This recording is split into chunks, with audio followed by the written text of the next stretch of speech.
think first and foremost, it's absolutely unacceptable. I think as a league, as a whole. Can you pause it here? She starts out by saying, first and foremost, I want to address what's going on with AT. Now, let me explain something to you. There isn't a serious coach in any... Hold on, because this reaction deserves your full attention. A well-known veteran Indiana reporter just went public, and he didn't hold back calling Stephanie White a genuine threat to Caitlin Clark's entire career. A player on another team intentionally, and you can say whatever you want, but it was intentional, trying to injure one of their own player, much less the star player. Now, before I get into the whole Caitlin Clark part of it, you got to understand where this woman, Stephanie White, is. She's a lesbian. She's, quote, married. I want you to hear this again, because the exact words matter here. He didn't just say she was a shaky pick. He didn't just call her a controversial choice.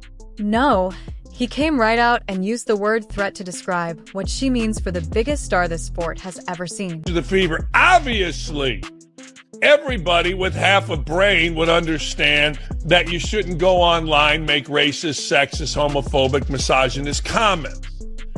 Fine. But that's not what this is about. And you can get to that later without going first and foremost. Yeah, everybody understands that. Hell, I get death threats damn near every day. I got somebody wanting to get their damn feet hot every damn day. So what? So what? All that is a woman, Alyssa Thomas, not taking any accountability. Now, before anyone tries to wave this away, you need to know who's talking here. This is not some anonymous guy in his basement shouting hot takes into a microphone for clicks. We're talking about Dan Ditch. Woman walking back into the locker room. If, again, and I always preface everything with, if this is a real league. Go ahead. It's not acceptable. Yes, we have to continue to protect our players. We've got to continue to support our players and our... Bro, Dan Dockage, not even a month ago, 2 weeks ago, he was defending Stephanie White blow for blow. Blow for blow. To see this, him switch up his take like this. Here's someone who spent decades living and breathing Indiana basketball, watching every twist and turn. And here's the bigger part. This is a guy who stepped up to defend this league when everyone else was ready to rip it apart. Play a basketball game. And AT was exactly right. Like, we get to play a basketball game. And yes, that's going to come with criticism. Yes, that's going to come with... Hang on there. AT is exactly right. We get to play a basketball game. But what Stephanie White should say, but she's so stupid, is she should say that was not a basketball play. That was a play that could have seriously injured our star player. She should have had more than a one-game suspension, instead of making Alyssa Thomas out to be a freaking martyr. But again, lesbian woman, married to an African-American, she can't put her personal life aside and do what an actual coach would do, not just somebody standing up in front of us as the face of LGTB ABCD. Listen to the rest of this. So, here's the twist. This same guy had actually been defending Stephanie White all along, right up until now. Which makes you wonder what really happened. What could push a careful, measured reporter, someone who's always had the league's back, to suddenly explode on air like this? And teams, that is going to come. But it's not hard to not be a jerk. And if you are one of these people that are online doing this, do not call yourself a WNBA fan. Our league is about inclusiveness.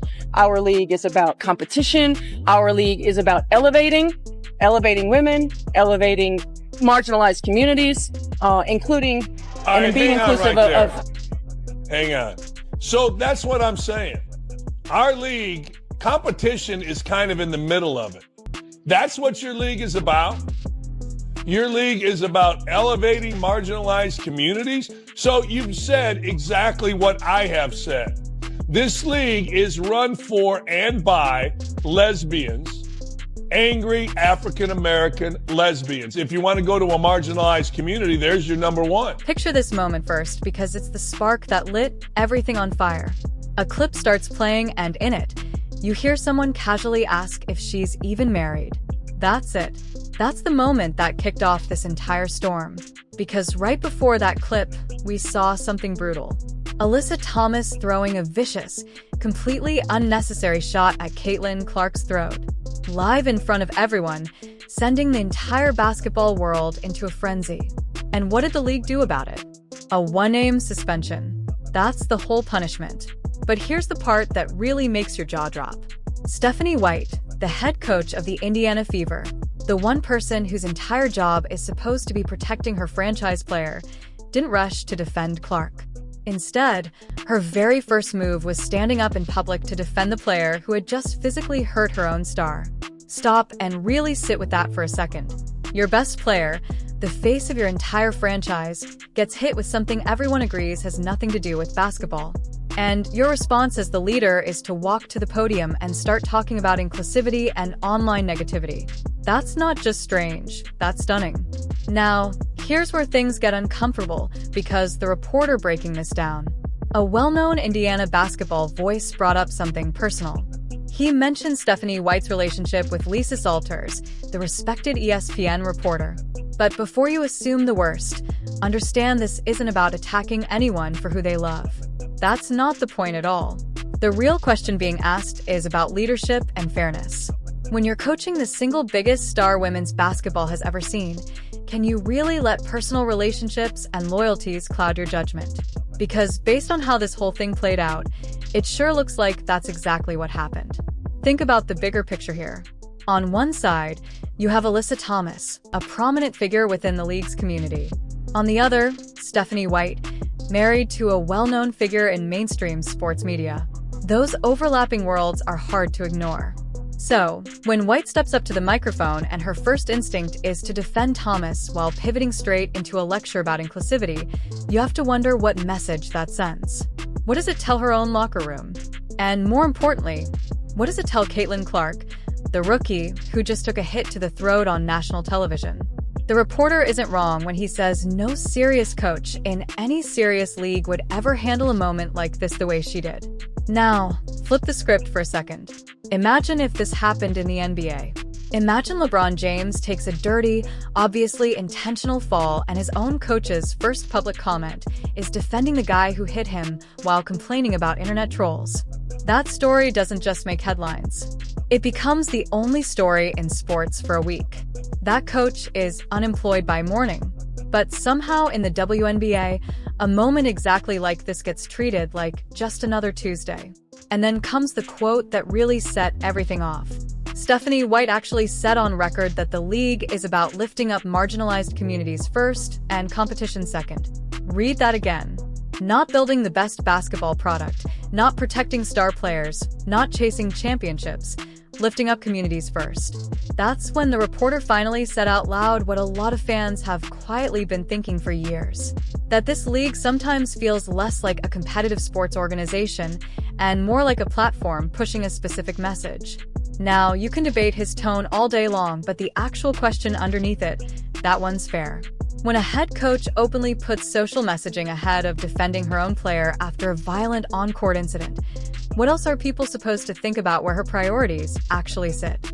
And when you casually say community and competition in the same breath, you're telling everyone which one really comes first for you. Spoiler, it's not basketball. Here's the simplest rule in any workplace, especially professional sports. Your personal life should never dictate how you do your job. Doesn't matter what's happening off the court. Doesn't matter what your relationships are.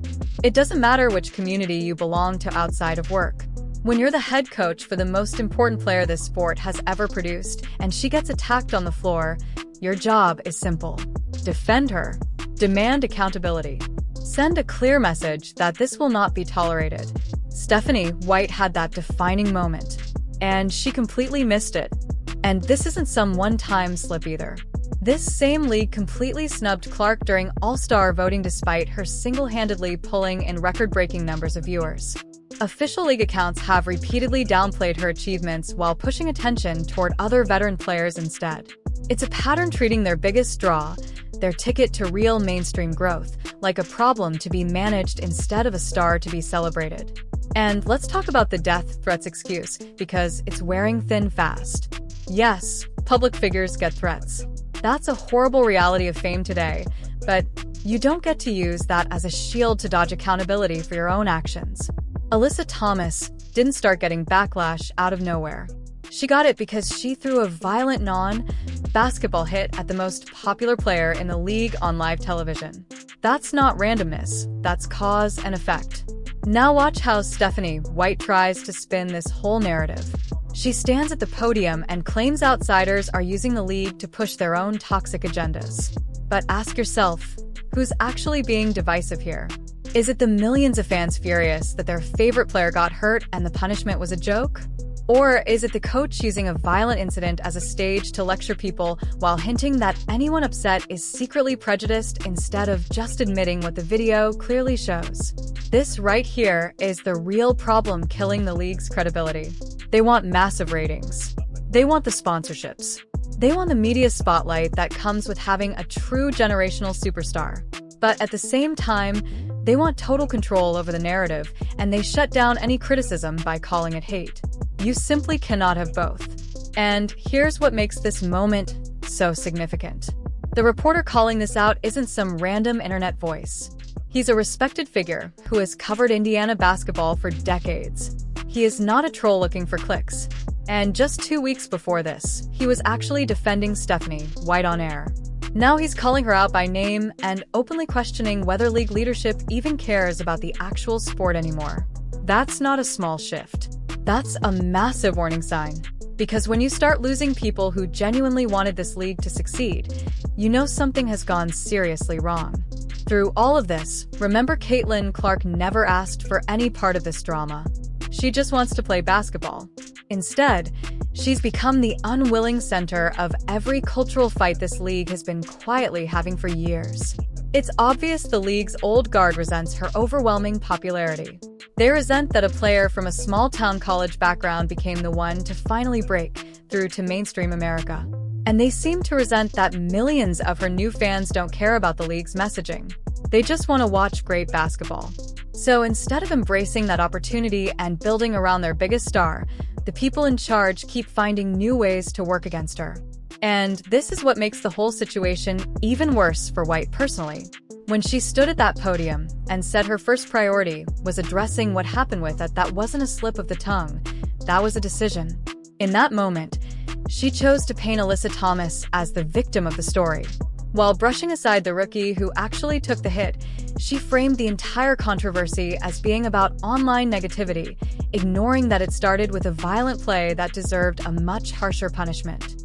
At the end of the day, she chose her personal alliances over her professional duty to protect her team. And that tells you everything about where her priorities really are. Here's the truth about leadership at the highest level. Players notice everything. Every press conference, every interview, every decision about who gets defended and who gets thrown under the bus. And what did Clark learn from watching that press conference? That her own coach won't stand up for her when it matters most. Think about the damage that does to trust between a player and her coach. Clark is only 22, playing through her first season in a league where established veterans have made their resentment toward her painfully clear. In an environment like that, she needs a coach who will fight for her, not one who uses attacks against her as an opportunity to lecture fans. It's honestly hard not to compare this to former coach Christy Sides. People questioned her coaching decisions plenty, but one thing she always did was defend her players no matter what. She never used press conferences as a political platform. She just showed up and coached basketball. And looking back, that simple approach looks a lot better than what we're seeing now. And that's exactly why the reporter's mention of White's own basketball background stings so much. She was Indiana's Miss Basketball, a Purdue legend, a national champion. She, more than almost anyone, should understand the pressure that comes with being the face of a team. She lived it. And yet, in the exact moment Clark needed someone who understood that pressure to step up for her, White failed to deliver. That line about inclusiveness really doesn't hold up well here. Inclusive for who? Exactly. Not for the 22-year-old franchise player who got hurt on the court. Not for the millions of new fans who are constantly told they don't count as real fans just because they came for basketball. And definitely not for anyone who simply believes a professional sports league should focus on the sport itself. What Stephanie White is really saying, whether she means to or not, is that this league feels like a space built primarily for one specific group, and everyone else should just stay quiet. And that's exactly why Caitlin Clark's massive popularity feels so threatening to that old system. She's bringing in fans who don't care about messaging. They care about greatness. They want to watch elite basketball, plain and simple. And that terrifies people who built their whole identity around something other than the game itself. Because if basketball becomes the real draw, their grip on the narrative disappears completely.